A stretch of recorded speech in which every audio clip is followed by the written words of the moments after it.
Bom sábado a todos. Espero que, como eu, estejam felizes para estar na casa do Senhor. Embora neste momento eu esteja aqui com os meus sentimentos um bocado contraditórios. E eu não queria pregar este tema. No entanto, a voz do dever quase que me obrigou a fazê-lo. O tema 2 tem um título um bocado estranho. Diz assim: pregação poderosa. No entanto, a pregação de hoje não vai ser uma pregação poderosa. É estranho o que eu estou a dizer ou não? O que é que vocês acham? A pregação de hoje é muito simples. É vermos como podemos fazer uma pregação poderosa. Perceberam a diferença? O objetivo do sermão de hoje é todos juntos vermos os princípios inspirados sobre a pregação. Como deve ser uma pregação. E sabem porquê? Porque cada vez mais se fala em novos métodos de pregar. Novas maneiras de pregar. Novos tipos de pregação. E por isso hoje vamos ver se isso é de acordo com a vontade de Deus ou não. E como deve ser uma pregação de acordo com a vontade de Deus. Pode ser? No entanto, eu não vou dar nunca, espero eu, durante este sermão, a minha opinião. Porque os irmãos estão aqui para ouvir a minha opinião. Não. Então vou-me limitar a ler o que é que está escrito sobre este assunto. Pode ser? Estão prontos para isto? Vamos fazer uma viagem. Em primeiro lugar, eu queria ler esta citação convosco. Diz assim: a pregação do Evangelho é o instrumento escolhido por quem? Por Deus para a salvação de pessoas. Por isso, pregar o Evangelho deve ser uma preocupação nossa ou não? Sim, mas devemos saber o que estamos a fazer e como estamos a fazer. E por isso nós temos, há poucos minutos, o Gratidão cantou o quê? Busquemos a... Porquê? Ele deve ser uma presença constante na nossa vida. Obrigado. E Ele deve ser o nosso exemplo para tudo. E na pregação também. Reparem, Cristo é o modelo do ministro. E vou acrescentar ali, se me permitem, do pregador. As lições de Cristo devem ser cuidadosamente estudadas e os seus, reparem bem, assuntos, estilo e forma do discurso devem ser imitados pelo divino padrão. Então, ao pregarmos o Evangelho, o que é que devemos imitar de Cristo? Os assuntos, o estilo e a forma. Mas nós sabemos como é que era o estilo de Cristo a pregar e como é que era a forma? Felizmente, Deus nos deixou isso, está bem? Até nos disse como é que era a voz de Cristo. Mas vamos avançar. Este sermão está dividido em 4 partes. Primeira parte, qual deve ser o conteúdo no sermão? Ok? A mensagem. Que mensagens devemos pregar? Segundo, como apresentar um sermão, ou seja, a forma de a apresentar, como é que ela deve ser? Por exemplo, quanto tempo deve demorar um sermão? Acham isto importante? Vamos ver isso tudo. O pregador. Como se deve comportar o pregador quando está no púlpito? Também é muito importante. E por fim vamos ver, resumidamente, o exemplo de Cristo. Vamos começar então. E vou tentar inicialmente ser um pouco mais rápido, porque no final temos as partes mais importantes. Conteúdo do sermão.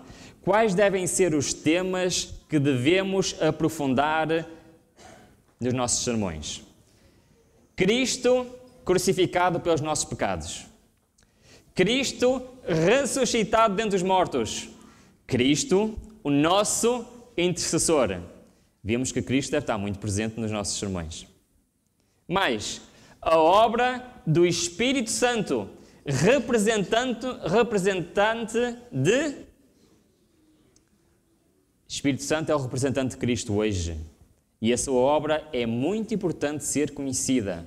Mas, referindo-se novamente a Cristo, a sua pré-existência. Cristo não é um ser criado, sempre existiu. Isso é importante falarmos sobre isto. E a sua segunda vinda. A sua dignidade pessoal, ou seja, a parte humana de Cristo. Sua santa lei deve ser exaltada. Mais temas. A ciência da salvação deve ser o tema central de todo o sermão. A ciência da salvação. Lembram-se da primeira citação que lemos? Que a pregação do Evangelho foi o método escolhido por Deus para a salvação. Cristo e a salvação deve estar presente em todo o sermão. Mantendo perante o povo a palavra da vida, apresentando Jesus como a esperança do arrependido e a fortaleza de todo o crente. Mais temas.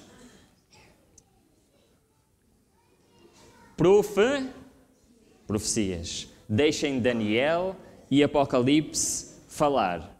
Não é por acaso. Vamos abrir em Apocalipse 1:1. Não é por acaso que um destes livros, nomeadamente Apocalipse, começa exatamente com estas palavras. O que é Apocalipse? Revelação. O que é que diz? Revelação de quem? De Jesus Cristo, que Deus lhe deu para mostrar aos seus servos as coisas que em breve devem acontecer, e as enviou pelo seu anjo e as notificou ao seu servo João. Então, Apocalipse é a revelação de Jesus Cristo. E são os livros que devem ser apresentados nos nossos sermões. Mas, dentro das profecias e dos livros proféticos, qual é a parte mais importante? Primeira, segunda e terceira mensagem angélica. É tão essencial agora como sempre foi. Mais temas. A apresentação do sábado do quarto mandamento. Esta verdade deve ser apresentada ao sábado. Deve ser também um tema importante a ser apresentado. Mais, a verdade presente. Irmãos, sabem qual é a verdade presente para os nossos dias hoje? É uma doutrina que tem um nome. E está escrito no quadro. Sabem qual é? A doutrina mais importante para hoje. A justiça pela fé em Cristo. Faz parte da terceira mensagem angélica e é a mensagem mais importante para hoje. A justificação pela fé é a mensagem do terceiro anjo. É a mensagem que devemos efetivamente pregar agora. Mas, a história. Acham que é importante a história? Eu quero vos dizer uma coisa muito rapidamente. Há duas maneiras de aprendermos. Sabem qual é? Uma é com os nossos erros. E a outra é com os erros dos outros. É aqui que a história se torna importante para nós. O passar do tempo, em 1844, foi um período de grandes acontecimentos, expondo o nosso admirado olhar sobre a purificação do santuário que ocorre no céu. E tendo uma clara relação com o povo de Deus na terra. Então vemos aqui os acontecimentos históricos, o santuário, os mandamentos de Deus, a fé de Jesus. Mas o templo de Deus. Qual era o templo de Deus nesta terra? Não é agora, no passado. Agora é verdade. No passado, como é que se chamava o templo de Deus na terra? O santuário. Acham que é um tema importante para falarmos? O santuário. A arca contém a lei de Deus. Sábado, o quarto mandamento. Outro tema muito importante. A não imortalidade dos ímpios. O que é que isto quer dizer? O que é que isto quer dizer? Os ímpios vão viver para sempre? Não, vão ser destruídos para sempre. Isto é uma verdade importante. Mais temas. Uma mensagem de Deus para esta geração. As velhas verdades são todas essenciais. A nova verdade não é independente da antiga, mas um desdobramento dela. Só compreendendo as velhas verdades é que podemos entender as novas, conhecer o que está para trás, conhecer a história da criação, a história do povo de Israel, a história dos pioneiros, a história da reforma. Tudo isso acham que é importante? É verdade. Porque para conhecer a verdade presente, temos que conhecer as velhas verdades. É muito interessante que Cristo, conhecem Lucas 24, 27, não conhecem? Cristo, para demonstrar, para ensinar àqueles homens a sua missão agora, o que é que ele fez? Começou Cristo a expor aos discípulos a verdade da sua ressurreição. Estava a falar da verdade presente. E ele tinha acabado de... Tinha acabado de quê? De ressuscitar. E como é que ele fez?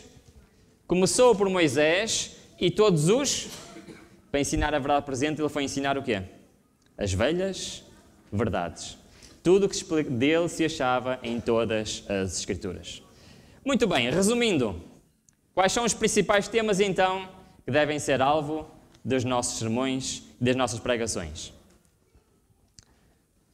É, de facto, Cristo a sua obra de expiação e intercessão, a natureza de Cristo, a obra do Espírito Santo, a lei, em especial o sábado, as profecias, em especial as 3 mensagens angélicas, doutrinas como a justificação pela fé, o santuário, a não imortalidade da alma e entre outras doutrinas, e a história, quer da Bíblia, quer dos pioneiros, quer da Reforma.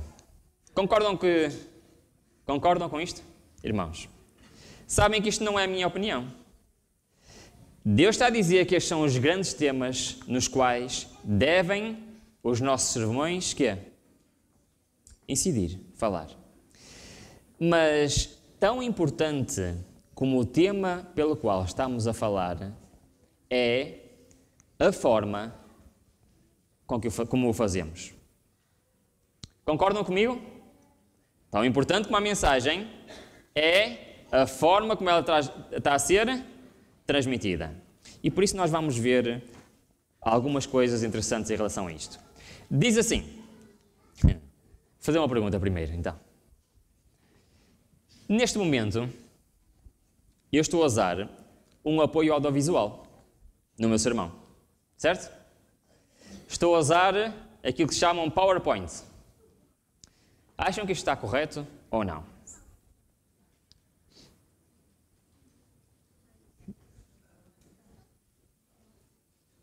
Vamos ver o que é que Deus diz sobre isto? Sabem que Ele falou sobre isto. O que é que diz? Reparem bem.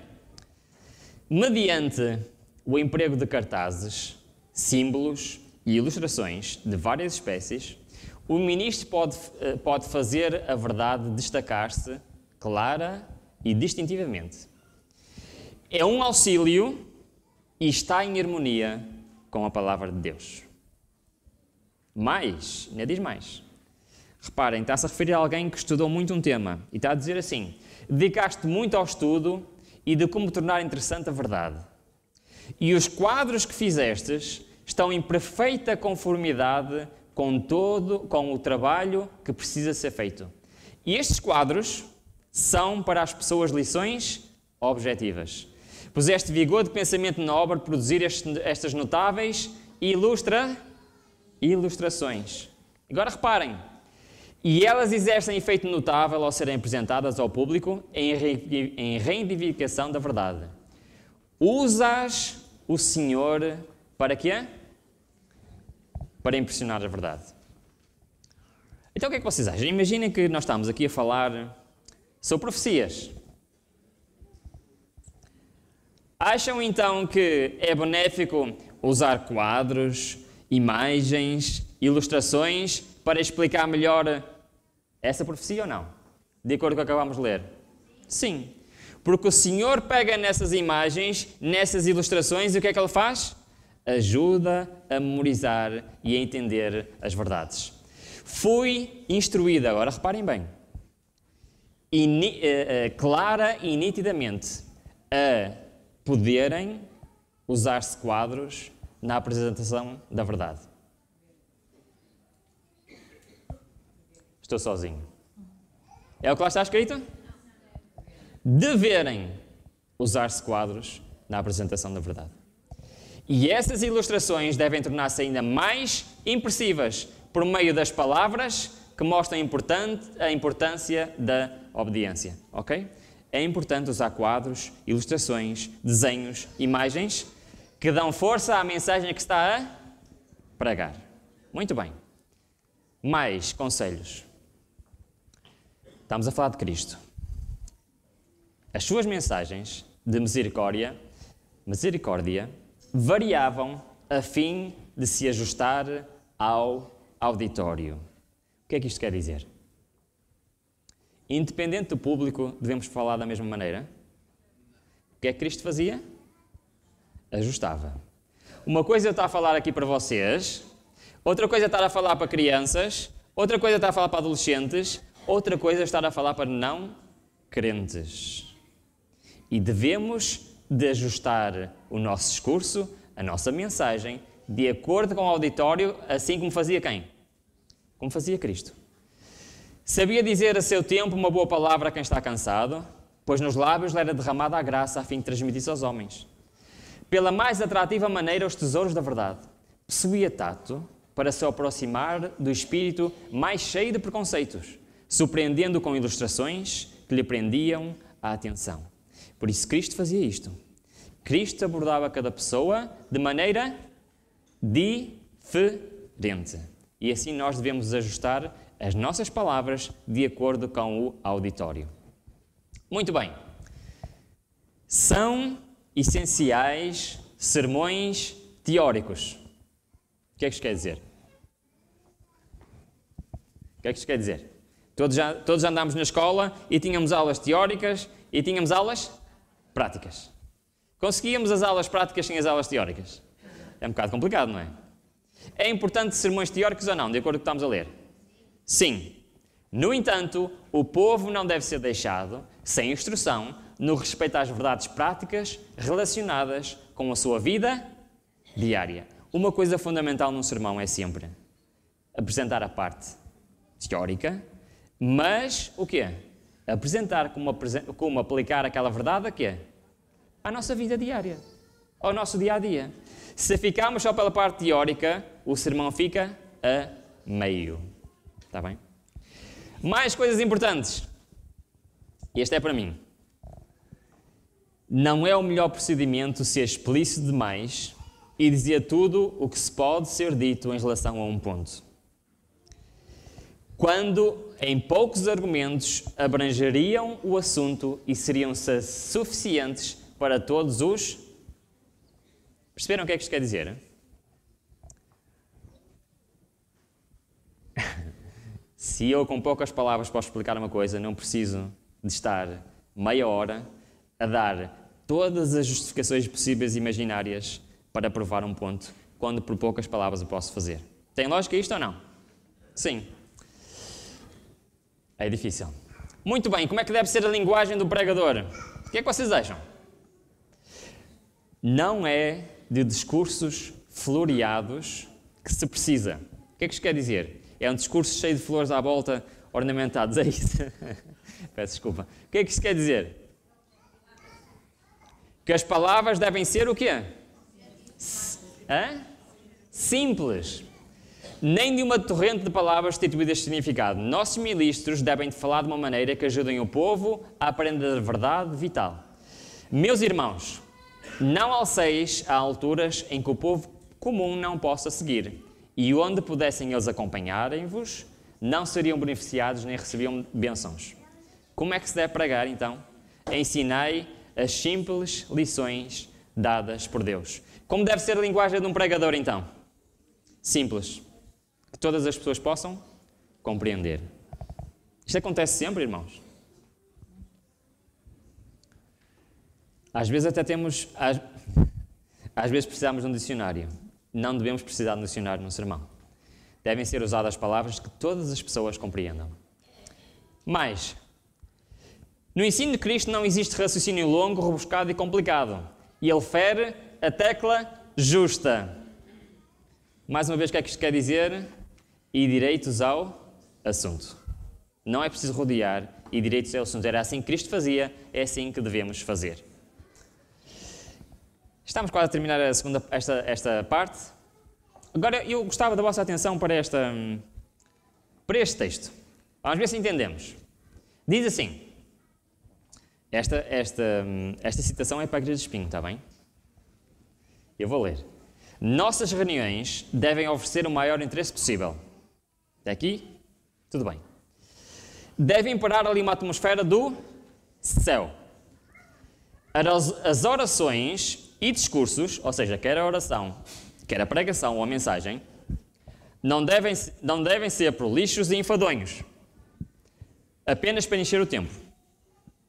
Vou continuar.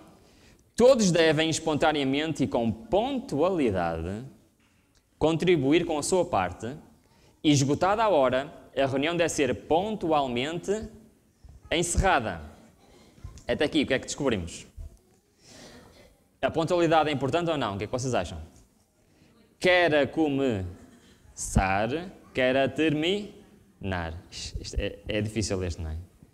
Quer a começar, quer a terminar. Porquê? Desse modo será conservado vivo o interesse e nisto está o culto agradável a Deus. É agradável a Deus começar a hora e terminar a hora? É? Muito bem. E agora? Quanto tempo? Sabem que existem muitas... como é que eu ia dizer? Muitas teorias, obrigado, sobre quanto tempo deve demorar uma pregação.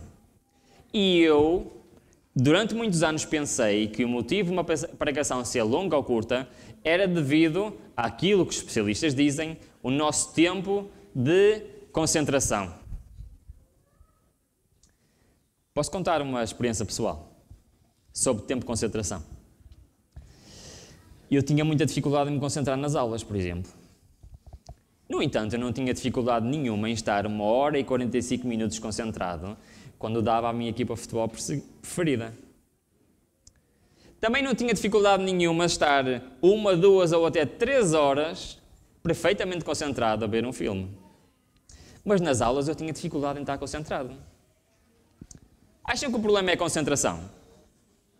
Sabiam que o problema da duração do sermão não tem nada a ver com concentração? Sabem quanto tempo Deus diz que deve demorar um sermão? E qual o motivo que ele não deve ser mais longo? Não é a concentração. Vamos ler? Diz assim. Em seus discursos, Cristo não lhes apresentou muitas coisas de uma vez. Para quê? Para não nos confundir a mente. Fez com que cada ponto se tornasse claro e distinto. Não menosprezava a repetição de antigas e familiares verdades proféticas, se elas servissem ao seu propósito de inculcar as ideias. Então, qual é uma coisa importante que devemos fazer? É não falar de muitos assuntos. Ok? Porquê? O que é que vocês acham? Por causa da concentração? Não é. Por causa da nossa capacidade de reter informação. São coisas diferentes.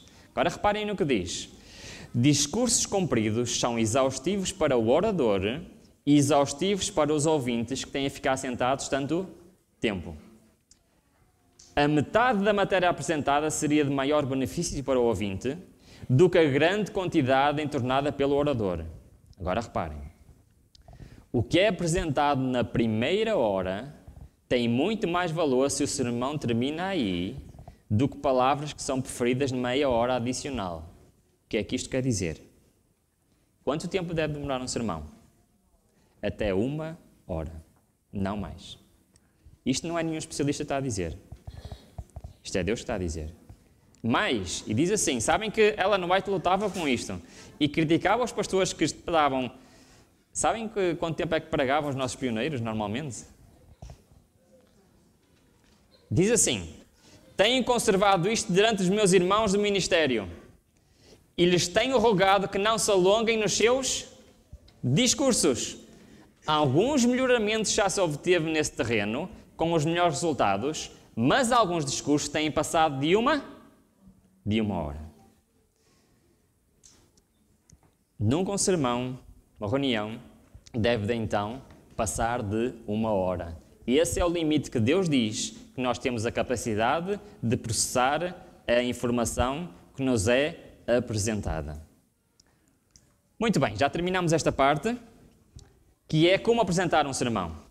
E vimos rapidamente coisas importantes. O uso de ferramentas para a apresentação da mensagem é de acordo com a vontade de Deus. O ajustar a mensagem à audiência. O completar a teoria com exemplos de aplicação prática. Não ir a detalhes necessários. Despertar o interesse e ser pontual no início e no fim. usar linguagem simples, não usar raciocínios complicados e ser diretos ao ponto e não apresentar vários assuntos em simultâneo. Muito bem. Agora vamos à parte mais importante. O pregador. O que é que o pregador deve e não deve de fazer quando está aqui? Gostariam de saber? Esta é a parte mais importante. Eu vou tentar ser o mais rápido possível. Diz assim. E pus algumas perguntas para a gente pensar. Pode ser? Diz assim. Algumas delas vão ser difíceis. Reparem nesta citação, a ver se percebemos o que é que diz aqui. A pregação da palavra deve de apelar para a inteligência e comunicar conhecimento. O que é que isto quer dizer?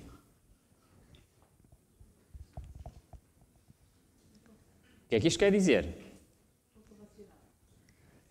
Que deve servir, um sermão, deve servir para pôr as pessoas a pensar e a aprender. Só por estas duas palavras nós já excluímos muitos tipos de pregações. O objetivo da pregação é pôr as pessoas a pensar e a aprender. Concordam? Sim? Ok, agora vêm perguntas. Deve o pregador ser divertido? É difícil esta pergunta? Deve? Não deve? O que é que vocês acham? Sim? Não? É uma pergunta com rasteira esta, não é? É uma pergunta com rasteira. Mas sabem que isto já foi um problema e hoje também é um problema. Sabem porquê? Porque muitas vezes misturamos as coisas. Reparem o que está escrito. Alguns formam o hábito de contar em seus discursos anedotas que têm a tendência de divertir e tirar a mente dos ouvintes o cunho sagrado da palavra que manuseiam. Demasiadas são as ilustrações que não exercem o quê? A influência correta. Eles apocam, ou seja, diminuem a sagrada dignidade que sempre deve ser mantida na apresentação da palavra de Deus ao público. O objetivo dos vossos esforços ministeriais não é divertir. Ao misturar a apresentação de histórias fabulosas com o seu discurso, o ministro usa o quê? Fogo e estranho. Sabem o que é que isto quer dizer, não sabem? E continuem. E eu, se fosse trazer todas as citações que falam sobre isto, podíamos fazer o sermão sobre as citações que ela fala sobre isso. Mas não é só o rir, sabiam? Embora não tenha problema nenhum em nós sorrirmos. Nós estamos aqui tristes. Há homens que ficam nos públicos como pastores professando alimentar o rebanho enquanto as ovelhas estão morrendo de falta de pão da vida. Há longos e arrastados discursos, grandemente compostos por narrativas de anedotas, mas o coração dos ouvidos não é tocado. Pode ser que os sentimentos sejam tocados, até podem derramar algumas lágrimas, mas o seu coração não foi quebrantado. Porque, irmãos, eu vou avançar agora um bocadinho mais rápido. Há coisas mais importantes que temos que ver. Porque o objetivo do pregador deve ser apelar às emoções? De acordo com o que já vimos? Quando os seus sentimentos são despertados, pensam que estão a ser grandemente abençoados. Alguns não acham que são abençoados, a não ser que sejam agitados e excitados. A intoxicação do excitamento é o objetivo que procuram. E esses sentimentos nem sempre são guias seguros. Todo cristão deve cuidar de servir a Deus, movido por princípios, não ser regido pelos sentimentos. O objetivo do pregador não é excitar os ouvintes, mas é pôr os ouvintes a fazer o quê? Pensar e aprender. Excluímos muito tipo de pregações assim ou não? O que queremos não é criar excitação. Não temos ânsia de excitação. Não temos ânsia de sensacionalismo. Quanto menos disso tivermos, melhor. O raciocínio tranquilo e fervoroso, com base nas Escrituras, é precioso e frutífero. Nisto consiste o segredo do êxito. Qual é o segredo do êxito do pregador, então? Qual é o segredo do êxito do pregador? É ser um excelente orador? É criar técnicas novas que vão entusiasmar as pessoas? É esse o segredo? No Grande Conflito temos um capítulo que se chama Reaviamentos Modernos, em que está profetizado que no tempo do fim, muitas igrejas iam crescer e se desenvolver à base do sensacionalismo e do sentimentalismo. Acham que isto está acontecendo nos dias de hoje? Sabem o que é que está escrito que ia acontecer a estas igrejas? Iam ficar sobrelotadas. Sabiam o que é que está escrito? Antes de ficar vazias, vão ficar cheias. Acham que isto está a acontecer hoje? Está. Hoje em dia vemos exatamente isso. Mas o êxito do pregador não é ter a sala cheia por causa do sensacionalismo. Como é? Obrigado. Qual é o sucesso do pregador? É se conseguir pôr o seu auditório a pensar e a aprender. Muito bem. Posto isto, se calhar já têm pistas que cheguem. Deve o pregador usar representações teatrais?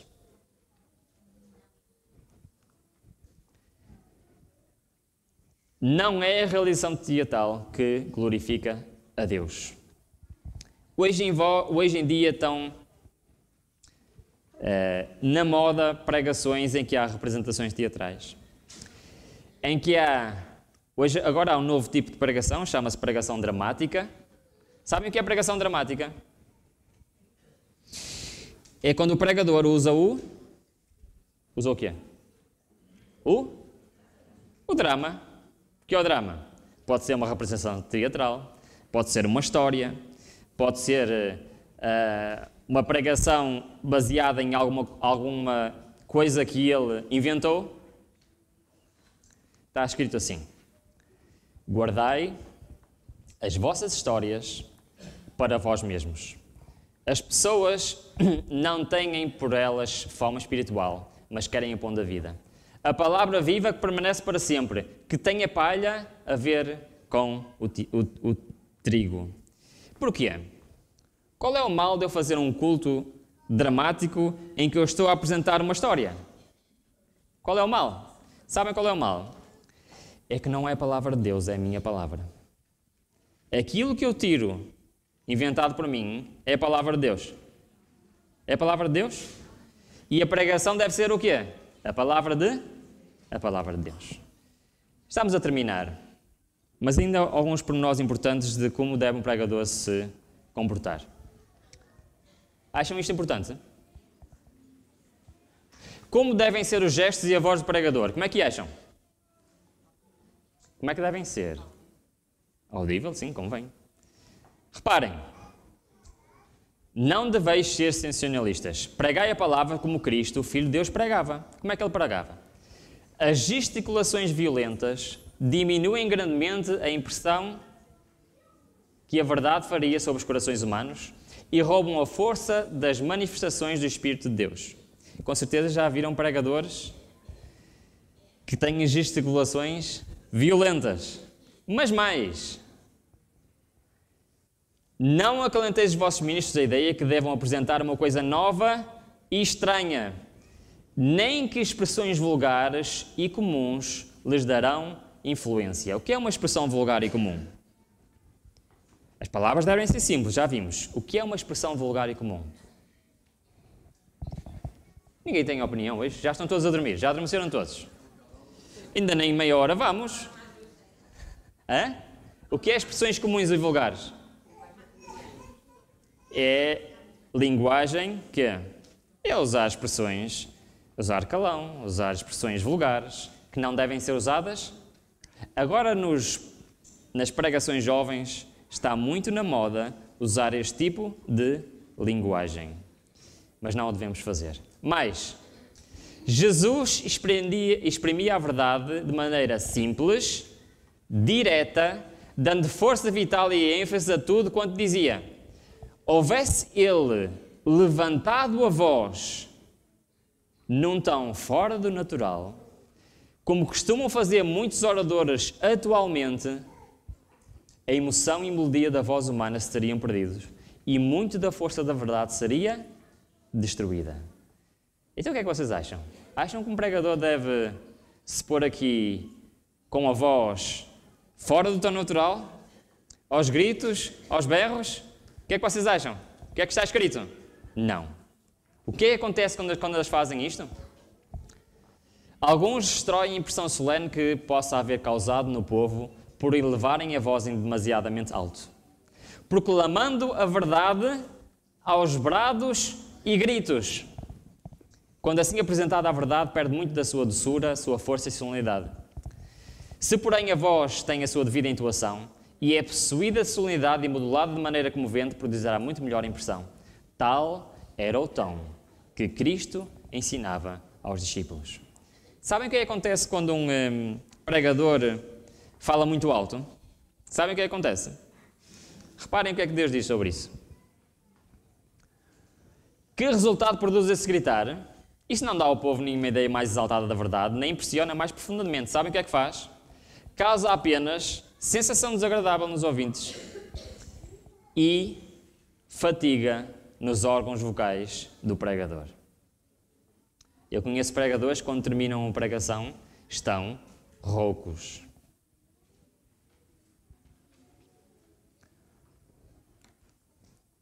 Muito bem. Já vimos então que o apelo não deve ser às emoções e não se deve o pregador exaltar enquanto está a pregar a mensagem de Deus. Ok. Esta é uma pergunta fácil. Deve um pregador dominar o assunto que está a pregar?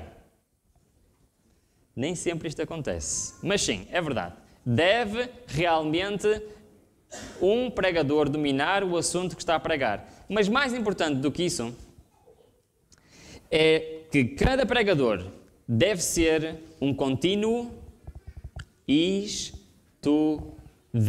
Porquê? Porquê que um pregador tem que ser um contínuo estudante? Hã?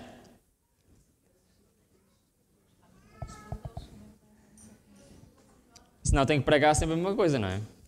Exatamente. Então vem uma pergunta que eu acho muito importante. Esta é uma pergunta muito importante. Deve o pregador usar sermões preparado por outros? E eu conheço pregadores que não fazem os seus sermões, encomendam os seus sermões a outros. A minha pergunta é muito simples. Está isto correto ou não? Não? Certeza? Vamos ver. Eu vou ler com calma. Estamos quase a terminar. Professam ser mestres da palavra, mas tristemente eles mesmos descuidam esquadrinhar as Escrituras. Estão satisfeitos em usar argumentos preparados em folhetos e livros e que outros encontraram trabalhando diligentemente, mas não estão dispostos a esforçar a sua mente e estudá-los por si mesmo. O que é que vocês acham até aqui? Vamos continuar. Não se deve conformar com usar os pensamentos de outros homens, mas devem cavar a verdade como quem busca um tesouro escondido. Enquanto é perfeitamente correto compilar ideias de outras mentes, não se deve sentir-se satisfeitos em tomá-las e repeti-las como papagaios. Perceberam a diferença? É perfeitamente legítimo eu pegar nas ideias de outros homens, de outros sermões, e fazer o meu sermão. Mas não é correto eu repetir o sermão de outra pessoa como fosse um papagaio. Façam destas as suas próprias ideias. Formem os argumentos de vocês mesmos, dos seus próprios estudos e investigações. Não peçam emprestadas as composições do cérebro e da caneta de outros homens e recitá-las como uma lição. E mais, deve um pregador escrever e ler o seu sermão. Estão a ficar mais difíceis as perguntas, não estão? Penso que esta é a última pergunta, vamos ver. Diz assim: alguns pastores organizam... Vamos ver se entendemos isto, isso é muito importante. Todas as minúcias com tanta exatidão no preparo dos seus discursos que não deixam margem alguma ao Senhor para lhes dirigir a mente. O que é que isto quer dizer? O que é que isto quer dizer? Quer dizer que alguns, a prepararem os sermões, já têm pré-definido tudo o que vão dizer. O que é que acontece? Sabem o que é que acontece? O Espírito do Senhor não pode fazer nada. Não pode fazer nada. Porque já está tudo planeado que se vai dizer. Logo, não deixem margem para que o Senhor dirija a sua mente. Cada ponto é fixado, estereotipado, por assim dizer, e eles parecem incapazes de se afastar do plano estabelecido.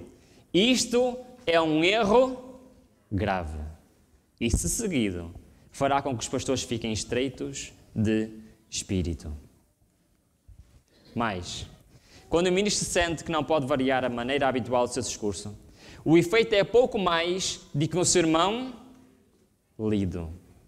Sabem para Deus o que é um sermão lido?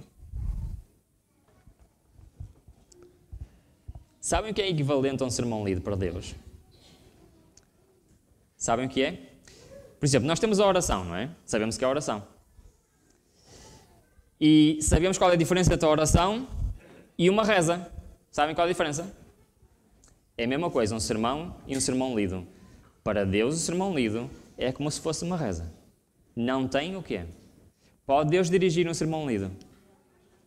Ele pode dirigir e inspirar a preparação do sermão. Mas quando se está a pregar, não nos devemos fixar no que está escrito, devemos nos fixar aonde? Aonde é que nos devemos fixar um pregador? No auditório.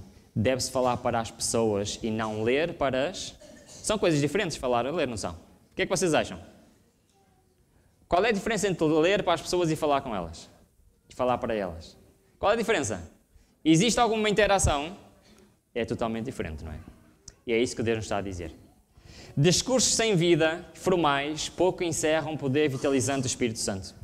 E o hábito de pregar assim há de, com efeito, destruir a utilidade do ministro, bem como a sua capacidade. Deus quer que seus obreiros nele confiem inteiramente. Pregar é uma obra de fé, sabiam? Sabiam que pregar também é uma obra de fé? Devemos confiar. Se eu confio que Deus está aqui comigo a pregar comigo, e se eu estou agarrado ao meu papel, estou a confiar em Deus. Estão a perceber? É também uma obra de fé. Muito bem, vamos terminar. Deve um pregador pregar sozinho? Esta pergunta está rasteira. Sabem o que quer dizer isto? Um pregador nunca deve pregar sozinho. Sabem porquê? Porque precisa sempre da companhia de alguém. Sabem qual é a companhia que deve estar com o pregador? O Espírito Santo. Demasiadas vezes, porém, o ministro não possui o Espírito e o poder da mensagem. Reparem, ele pode falar fluentemente, esclarecer um ponto, mas tem estado faltando a espiritualidade à sua pregação. Sabem o que é que acontece quando um pregador tem o talento e o dom da palavra, fala de maneira completamente atrativa, consegue cativar a atenção das pessoas, mas não tem espiritualidade? Sabem o que é que acontece? Seus apelos não têm tocado o coração com nova ternura. Tem havido sucessão de palavras, mas o coração dos seus ouvintes não tem sido vivificado e enternecido com a percepção do amor salvador. O Espírito Santo não pode trabalhar. Deus prefere alguém sem o dom da palavra, com menos capacidade de comunicação, mas que possa ser um veículo nas suas mãos, do que um excelente pregador que não está convertido ao Senhor. O poder é de Deus. Desenvoltura, eloquência, grandes talentos não converterão uma só pessoa. Só o Espírito do Senhor pode converter. E se o Espírito do Senhor não está com o pregador, nenhuma pessoa será convertida. O que é que o Senhor quer? O Senhor quer que homens e mulheres, piedosos, fiéis e santos, que vivem cada dia aquilo que pregam, exerçam uma influência salvadora. Por isso, já respondi a esta pergunta. Deve um pregador viver aquilo que prega? Sim. um pregador tem que viver aquilo que prega. Eu vou avançar, que é exatamente isso. E terminamos. Faltam apenas 4 ou 5 slides. Isto é aquilo que um pregador deve fazer quando está aqui. Irmãos, isto acontece, isto não acontece. E eu queria dizer que isto é um conselho não só para quem prega, mas para quem um dia irá estar aqui. E vamos terminar rapidamente com o exemplo de Cristo, que é um resumo de tudo o que nós estivemos a falar até aqui. Diz assim: Cristo é o modelo não só do ministro, mas de quem? De todos. Reparem, quão diretas e ao ponto, quão bem adaptadas ao propósito e às circunstâncias eram as palavras de Cristo. Quão claras e convincentes eram as suas ilustrações. Seu estilo se caracterizava por simplicidade e solenidade. Mediante os ensinos de Cristo, não há nada que se justifique o uso de anedotas humorísticas por parte do ministro no culto. As lições de Cristo deviam ser cuidadosamente estudadas. Foi isso que estivemos a fazer aqui hoje. E os temas, a maneira e a forma do seu discurso deviam ser modeladas conforme o modelo divino. Uma demonstração de oratória, uma retórica ostentosa e gestos refinados não constituem um bom discurso. Muitos estão sendo enganados por estas coisas. E chamam a um homem o bom ministro que não merece esse nome. Se a simplicidade do Evangelho de Cristo está em falta num discurso, existe grande necessidade de que o ministro aprenda as lições do Mestre Divino, para que se torne verdadeiramente sábio. O ministro deve ter uma grande voz. O ministro deve ter uma boa aparência. O ministro deve ter seu coração quebrantado pelo amor de Cristo. E suas palavras devem estar cheias do poder divino. E ele deve estar preenchido por Jesus, fazendo dele o centro de atração e a fonte de todo o poder. A verdade, como está em Jesus, será eficaz. Então, para quê? Não para encher a igreja, mas para quê? Para converter pessoas para a sua salvação. Último texto de hoje. Isto é para nós pensarmos. A santa verdade deve ser apresentada na sua verdadeira simplicidade. Pois para este tempo, quando o fim de todas as coisas está à porta, o caminho do Senhor está sendo preparado e a terceira mensagem angélica irá iluminar a terra com a sua glória. Sabem como é que a segunda mensagem angélica vai ser transmitida? Quando houverem pregadores assim. Quando a palavra de Deus é exposta, devem lembrar-se de que é a voz de Deus que está falando por meio de seu servo. Mas só pode ser a voz de Deus se o pregador usar o modelo de Cristo para a sua pregação. Que Deus nos abençoe grandemente a fazer sempre a sua vontade. Amém. Bom sábado para todos.